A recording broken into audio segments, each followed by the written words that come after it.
Live from WRAL News headquarters in Raleigh, your number one source for local news. WRAL News, coverage you can count on. Governor Stein reacts. The murder of a Raleigh teacher prompts new discussions about involuntary commitment for violent people struggling with mental health issues. And the weather's starting to turn warmer. I'll let you know we can take off the jackets as our temperatures climb into the 60s and 70s. And mobile home destroyed. What one neighbor says she heard moments before a home went up in flames. New at noon, Governor Josh Stein is reacting to the murder of Ravenscroft teacher Zoe Welsh. The man accused of killing her had a long rap sheet and a history of mental health issues. Good afternoon, everyone. I'm Renee Chu. And I'm Laura Levine. WRAL's Carly Haynes is live outside Ravenscroft. And Carly, we know Governor Stein said the legislature is working and currently working to improve the involuntary commitment process. And Governor Josh Stein said that his heart is with the families who are hurting from this. We know Ravenscroft School is hurting from this. They have grief counselors on hand this week, and we're also noticing that the Ravenscroft flag is flying at half staff. Zoe Welsh was a beloved science teacher at the school, and many students who went through this school had her as an instructor. The man accused with her murder, Ryan Camacho, has a long criminal history, more than 20 charges across Wake and Durham counties. Most recently, he faced misdemeanor charges for breaking and entering in Wake County, but his case was ultimately dismissed on December 4th when an evaluation found him not fit for trial. State prosecutors then asked him to be involuntarily committed. A judge denied that, and Camacho got out of jail. Today, Governor Josh Stein spoke on this case and his support of mental health reform. We are not doing a good enough job treating those folks. There are initiatives out there. There are these behavioral health urgent care centers, BHUGs, that the state is now setting up, which would be very helpful so that if somebody's having a mental health crisis, 24/7, they have a place to go that's not the emergency department, because that's not the right place. Jail is not the right place. So then, of course, the question, what should have happened instead? How was it determined that Camacho was not in imminent danger to himself or to others and therefore ineligible for involuntary commitment? Well, we're bringing those questions to a retired judge. We're going to bring you that today on WRAL at 4 and 6 o'clock. Carly Haynes, WRAL News, live in Raleigh. And happening now in the WRAL Live Center this noon hour, State Agricultural Department confirming a flock of backyard pheasants in Franklin County testing positive for the high-path avian flu. State officials say this is the first confirmed case in Franklin County, but the 9th positive case in North Carolina since October 1st. Now, we should note this type of bird flu is found in wild birds throughout our state, so state leaders say positive cases in backyard flocks will likely happen on occasion. The good news is this type of bird flu is at low risk to people, and that's according to the Centers for Disease Control. Okay, Ken, thank you. Warmer temperatures are on the way over the next few days. Meteorologist Elizabeth Gardner is on the WRAL weather patio with a look at when our highs could climb to near records. Elizabeth. We're looking at a nice big warm up. Our temperatures were a little bit warmer this morning than they were yesterday, but that still meant temperatures in the upper 30s to low 40s. So it was cool. And there's a little bit of a breeze. Now that breeze today is coming out of the southwest. And so that's what's going to deliver the nice warm air that comes in. If I had maybe a thicker blazer on, I think I'd be fine out here. But what I'm wearing is on the thin side. So I've decided to keep the jacket on. But it's really borderline. Our temperature 55 degrees right now. Our winds are southwest at 11, and we'll be gusting up to around 20 this afternoon. And again, those gusts are going to help to push that warm air in. We should add another 10 degrees by the middle of the afternoon as we climb up to mid 60s. This is a look at temperatures across the area. It's already 65 in Fayetteville and 64 in Clinton. So temperatures there this afternoon could easily climb up into the 70s, but from the Triangle area northward, we'll likely keep it in the mid 60s for afternoon highs. Our change from yesterday, anywhere from just 8 degrees in Clinton to 20 degrees warmer in Roxborough than it was this time yesterday. Saturday. That is a huge, huge change. Around town this afternoon, we're looking mostly at mid-60s to possibly low 70s there in Fayetteville. And of course, that does get us close to records. By Friday, we're going to tie a record, and we're close to it again on Saturday. For tomorrow, we could hit 70 degrees. So these temperatures are well above normal. We'll talk more about how many days we could hit records and when we have a chance of rain and cooler temperatures coming up. And happening now in the WRAL Live Center, we're going to take you back 6 months to Tropical Storm Chantal. The town of Hillsborough reporting today that its largest sewage pumping station is now back in service for the first time in almost 6 months. The heavy flooding from Tropical Storm Chantal last July damaged the pumping station, and it had been offline ever since. The work on that facility and others, though, not done yet. The town of Hillsborough is continuing to work on a project to upsize and move that pumping station out of the Eno River's 500-year floodplain. We'll, of course, keep you posted on the progress of that project. Ken, thank you. The 2026 elections are heating up, including new drama inside the Democratic Party. Today, Governor Josh Stein explained why he is trying to oust a fellow Democrat in the state legislature. Charlotte Democrat Carla Cunningham has crossed party lines multiple times to vote with Republicans. Often it's been for new laws sought by the business community. But Stein said for him, the final straw was a speech she gave railing against immigrants, saying that, quote, all cultures are not equal. She said that some people are better than other people, and that is not something I can endorse. WRAL reported last night on Stein's endorsement of Charlotte pastor Rodney Sadler against Cunningham in that race. You can find that and all our state politics coverage online at the NC Capitol section of WRAL.com. Well, right now you are looking at what's left of a mobile home here in Wayne County. Investigators are working to learn what caused this fire and reported explosion. It happened on Lancaster Road near Pikeville just before 3 this morning. WRAL's Ali Katlabar gives us a look at the damage and reaction from neighbors. And really all that's left of this home is the foundation. You can see everything on top of it, pieces, charred pieces of debris after a fire tore through this home just hours ago. This video from the WRAL Breaking News Tracker shows crews even sifting through that debris, trying to find what caused this fire. The fire chief on scene tells us that no one got hurt, but we did speak with neighbors. Listen to what they heard right before they walked out and saw the house on fire. I was sitting in my house and I heard an explosion. So I look out my window because my window rattled and I saw what I thought was a fire, and my best friend stayed here. So I went to my front door and his whole back door was engulfed in flames. Now, I did speak with the person who says that he owned this home. He didn't want to go on camera, but he did say that he wasn't home when this fire started. He also says that he cut off electricity to this house before Christmas. Now, we're working to confirm this. We have reached out to the Wayne County Sheriff's Office, who's investigating. We're working to find out the cause of this fire. Reporting in Wayne County, Ali Kadlabar, WRAL News. An Ohio man accused of vandalizing Vice President J.D. Vance's home made his first court appearance this morning. State prosecutors say 26-year-old William DeFore used a hammer to break windows at Vance's Cincinnati home. Vance and his family were not home at the time. Prosecutors say he caused about $28,000 in damage. DeFore's attorney says the incident had nothing to do with politics, but was rather a mental health issue.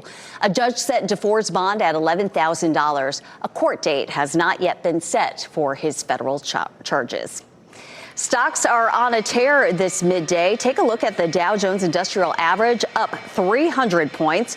Investors don't seem to be too disturbed about the situation in Venezuela. The Dow heads for its first close ever above 49,000. We will let you know if that's how it closes on our evening newscasts. Well, new at noon here, a major Hollywood film starring Adam Driver and Anne Hathaway is in development and has connections to North Carolina. The movie will be called Alone at Dawn and centers on Medal of Honor recipient John Chapman. It's based on the best-selling book by Air Force veteran Dan Schilling and Lori Chapman Longfritz, highlighting Chapman's heroism in Afghanistan. Chapman was stationed at Pope Air Force Base, which is now part of Fort Bragg. He was the first Air Force member to earn the Medal of Honor since Vietnam. WRAL was there at Fort Bragg for the ceremony honoring Chapman back in 2019. Happening today, the Raleigh business community got a better idea of where our region's economy is and where it's going. This happened during the Greater Raleigh Chamber of Commerce Economic Forecast 2026.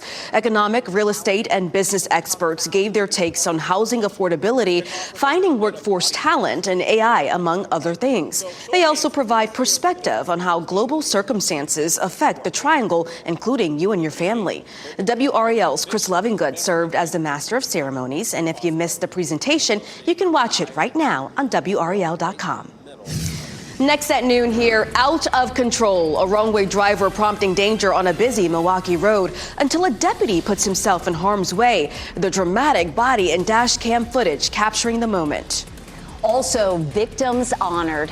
Thousands of people come together on the slopes to honor the 4 people killed in that recent tragedy at a Swiss resort. A look at the heartwarming tribute. Plus, taller towers. Today, the community has the chance to weigh in on a proposal to build higher buildings in North Hills. The next steps city leaders could take in this controversial project. Coming up next, sea storms moving in with WRAL's exclusive Dual Doppler 5000, sponsored by the WRAL Weather app. Download now for live radar.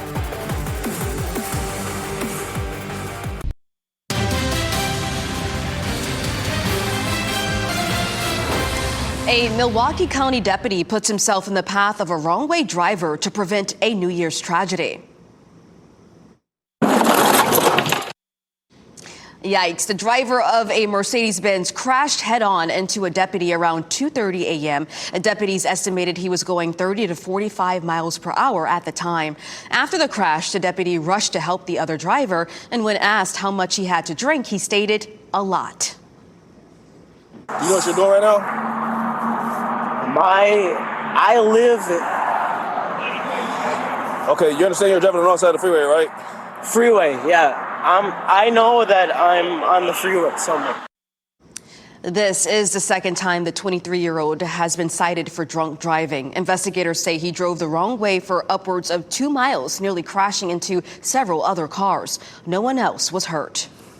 An important reminder to drivers not to crowd or pass snowplows. The New York State DOT posted this video showing a driver passing an active snowplow on a solid yellow line, and that decision nearly caused a head-on crash with an oncoming vehicle.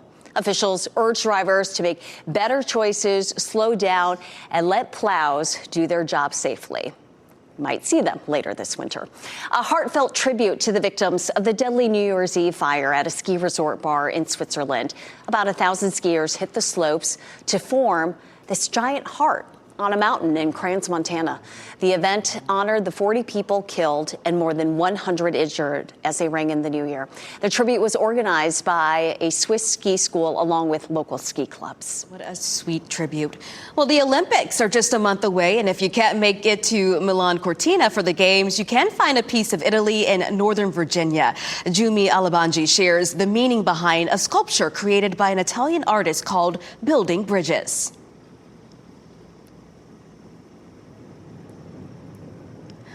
All right, and we're going to try to get that story later in the newscast. But the Olympics begin February 6th. Write it on your calendar. You can catch all the action right here on WRAL. Well, we're starting to warm things up out there after a chilly start. Meteorologist Elizabeth Gardner is out on the WRAL weather patio where it's looking cloudy, Elizabeth. And actually, Elizabeth's getting ready there. But as you know, we are going to see a warm week this week. Now back to that Olympic story that we were preparing for you just a few minutes ago. We do apologize. Here it is. The Olympics just a month away. And if you can't make it to Milan Cortina for the games, well, you can find a piece of Italy in Northern Virginia. Jumi Alabanji shares the meaning behind a sculpture created by an Italian artist called Building Bridges. Well, I think the sculpture called Building Bridges is here at the right time, moment in time. 6 pairs of hands joined 30 feet in the air, a beautiful bronze representation of Italian culture with a deeper meaning. We're at a difficult crossroads right now, a moment in history. And I think we need unity, we need love, we need to spread good messages. Italian artist Lorenzo Quinn created the masterpiece, which debuted last fall outside the brand new JW Marriott in Reston.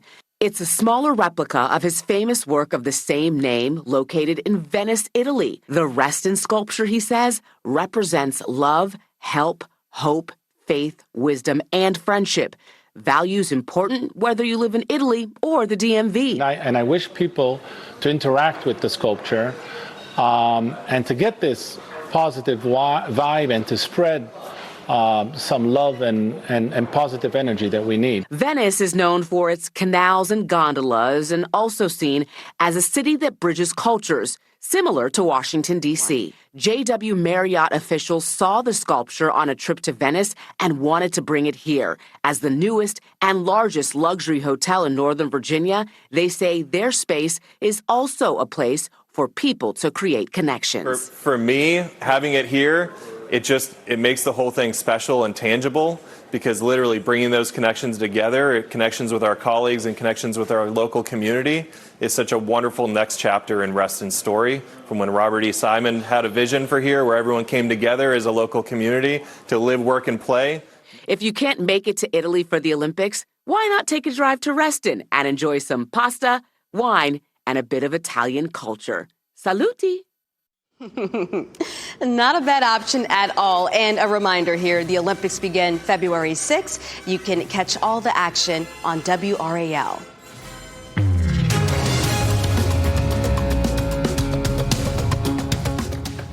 Promoting positivity in the workplace. Career management experts say a little humor during the workday can go a long way to help boost unity. You want to make sure that people perceive your intention for telling the joke in a positive way to relieve stress, to build connection, to appear lighthearted. Besides fostering trust, leaders can use humor to create a positive workplace culture. I actually think it's less about trying to adopt humor as a formal practice and more about creating an environment where people feel it's safe to kind of be themselves, be a little lighthearted, maybe joke around a little bit. And I think humor sort of naturally emerges when there's that level of safety and comfort. Humor can also be risky if you don't read the room. It's important to get to know your employees and build relationships before using this tactic. Amazon must defend itself in a lawsuit connected to its practices during the pandemic. The company asked a judge to throw out a price gouging lawsuit, which claimed Amazon drove up prices by more than 1,500% on some everyday items. The suit claimed this happened as stores around the country faced supply chain shortages. The lawsuit seeks damages for consumers who paid, quote, unfair prices from January 31st, 2020 to October 20th, 2022. Well, the first of several new coins commemorating America's 250th birthday year are now in circulation. The Mayflower Compact Quarter features two pilgrims under a banner that reads E Pluribus Unum, or Out Uf Many One. Upcoming designs center on the Revolutionary War, the Declaration of Independence, the Constitution, and the Gettysburg Address. The $1 coin with President Trump's likeness is also expected to be released before July 4th. Trump's coin will only be the second time a U.S. coin features a living president. Project Pushback. City leaders will talk about proposed towers in North Hills, how you can join the discussion. And caught in the middle, the White House demands cooperation from Venezuela's interim president, while an oil embargo puts the squeeze on the economy there. And what's next? First, here's a look at your winning North Carolina Education Lottery numbers. We'll be right back.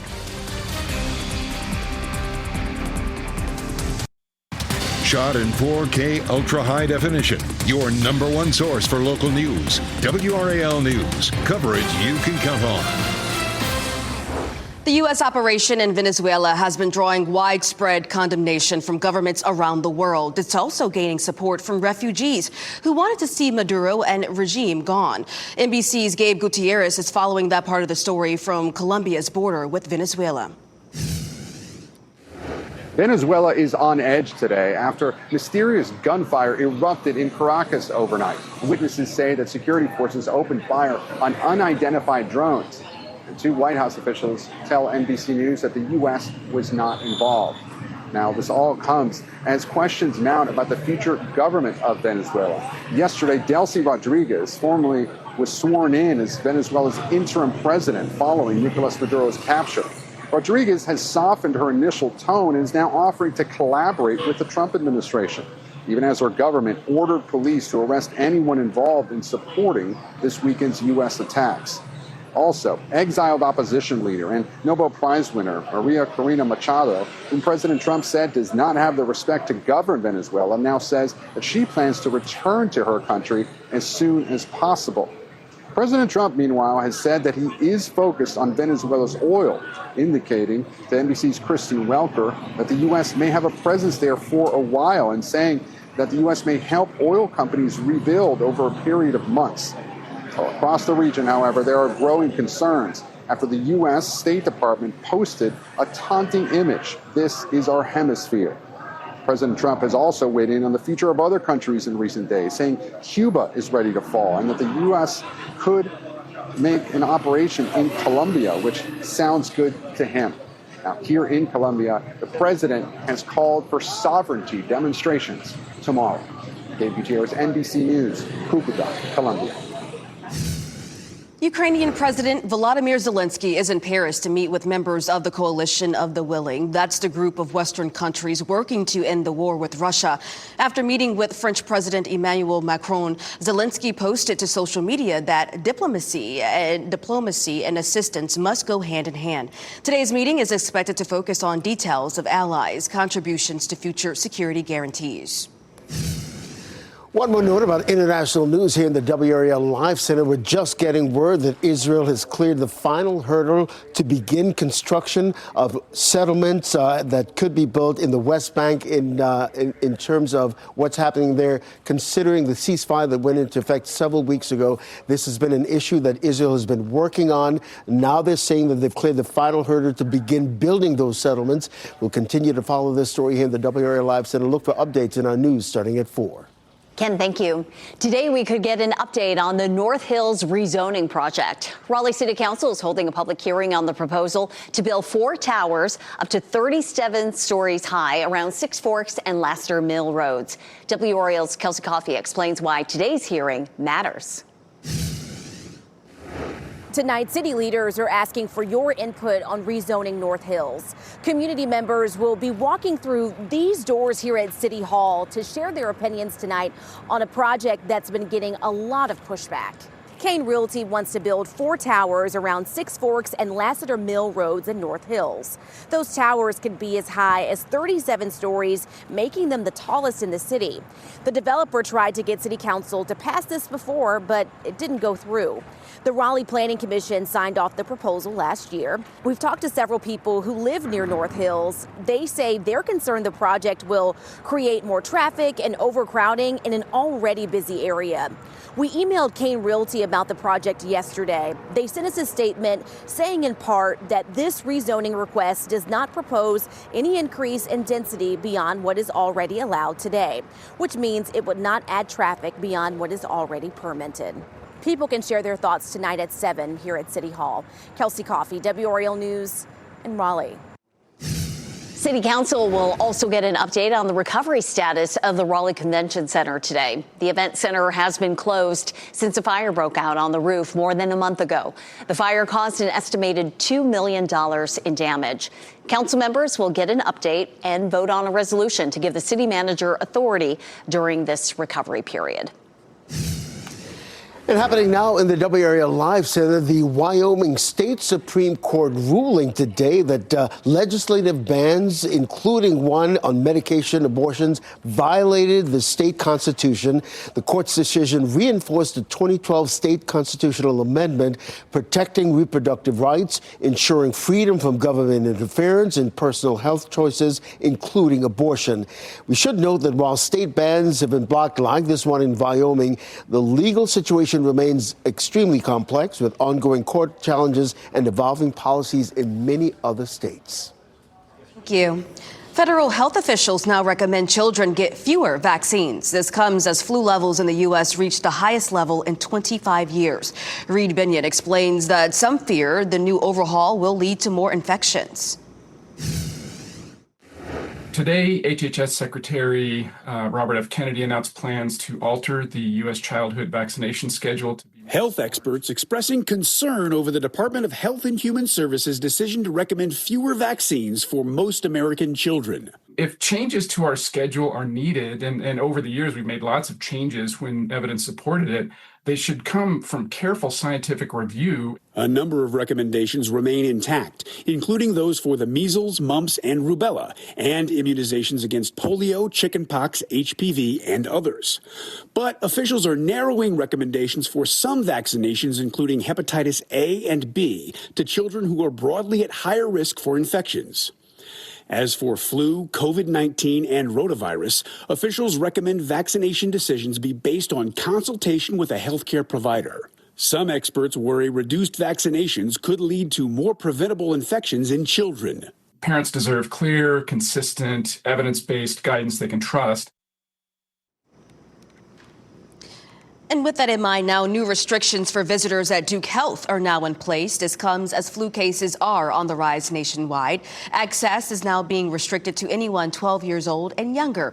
UNC Health, WakeMed, and Cape Fear Valley Health already have restrictions in place. The Trump administration is freezing more benefits for low-income families in 5 Democrat-led states. The freeze applies to about $7 billion for temporary assistance for families in need.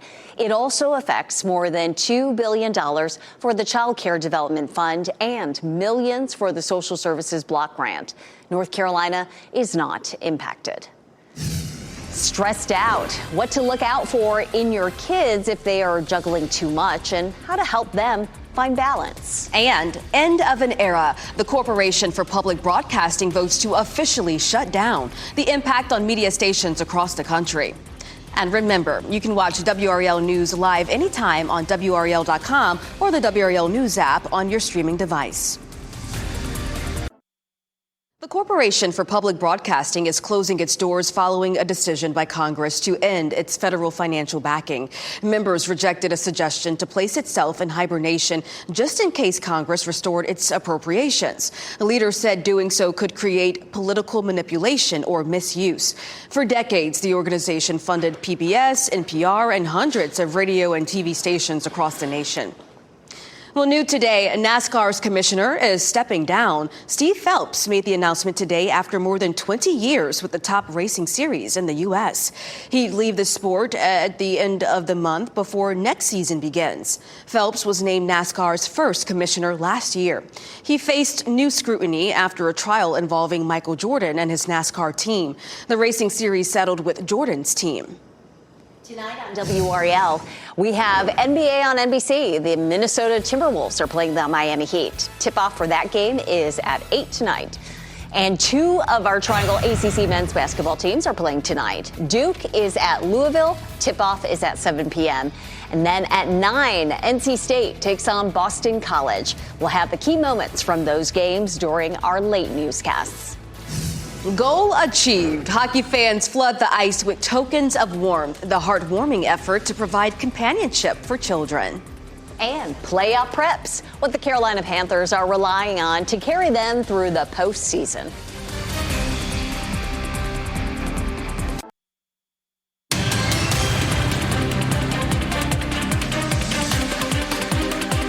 New information today about how to protect yourself from a growing threat of ransomware. We told you yesterday that the number of ransomware attacks was skyrocketing statewide. WRAL Investigates Sarah Kruger spoke with a cyber expert about how to stay safe. Just one slip up can end up costing you or maybe even your company a lot of headaches and maybe even money. Just yesterday, I reported that ransomware attacks were up roughly 50% in North Carolina, with law firms, doctors' offices, schools being among the targets. When you're a victim of ransomware, it means hackers lock up your data from you and demand payment to regain access. Today, I'm talking with a cybersecurity expert, actually one who works for Capital Broadcasting Company, our parent company here at WRAL. He outlines a few things you can do. Set up multi-factor authentication, keep your devices up to date with the latest software installs, and most of all, stay vigilant, knowing how great the risk is. Anybody, any regular person, any entity, organization, hospital, any entity can be a target for a ransomware attack. Phishing attempts to steal your data can be really convincing. He says one telltale sign in a lot of cases, though, is urgency. Hackers like to make things seem urgent to try to convince you to do something quickly without thinking it through. So just knowing how common these attacks are can help keep you safe. Sarah Kruger, WRAL News. Between school, sports, and extracurriculars, kids are busy. With so many demands on their time, they may feel stressed. The signs of stress in a child may include changes in attitude, interests, or grades. As we wrap things up, here's a look at a few of the headlines we're following today. Governor Josh Stein is reacting to the murder of Ravenscroft teacher Zoe Welsh. The man accused of killing her, Ryan Camacho, had a long rap sheet and a history of mental health issues. Stein says the state needs to figure out ways to fund and help those facing mental health challenges. Today at 4, a former judge shares insight on decisions made by other judges in Camacho's previous cases. 2 cases of bird flu have been found here in North Carolina. The USDA shows one is in Sampson County involving commercial turkeys. It impacts 14,000 birds. The other is in Franklin County and involves a backyard flock. 10 birds were affected. Health leaders say the virus is highly contagious to birds, but not people. And tonight, we could get an update on the North Hills rezoning project. Kane Realty wants to build 4 towers around Six Forks and Lassiter Mill Roads. Those towers could be as high as 37 stories, making them the tallest in the city. Tonight's meeting at City Hall starts at 7 p.m. The classic blue and yellow New York City Metro card may be discontinued, but some nostalgia lovers are holding on. Resale sites have seen a surge in classic and special edition Metro cards selling for thousands online. Now on eBay, the cards are selling for anywhere between $600 and $5,000. The majority of the listings are for the classic Metro card. Others are more unique and collectible, such as Notorious B.I.G. collaboration from 2022. Well, a bit of mayhem ensued at a hockey game this weekend in Pennsylvania, but not the type you would expect. Thousands upon thousands of teddy bears and other stuffed animals flooded the ice at the Giant Center. It was all part of the 25th annual Teddy Bear Toss. And once the final goal horn sounds, fans tossed as many stuffed animals as they can onto the rink. The team collected nearly 82,000 stuffed animals that will be donated to charities that help provide comfort and care to children in the community. And by the way, the Hershey Bears defeated the Rockford Ice Hogs 5-2. Love that. Goes to a good cause, but give the cleanup crews a bonus. That's a lot of work. Our pet of the day comes to us from Perfect Match Rescue. Copper here is a 1-year-old lab mix found as a stray in Cary. He has lots of energy. If you would like to meet Cooper, contact Perfect Match Rescue. NBC News Daily is next on WRAL. Your next local news update in 30 minutes. You can get breaking news updates anytime with our WRAL News app. We hope you have a great day. Keep watching WRAL News over the air Channel 34 and Spectrum Channel 1257.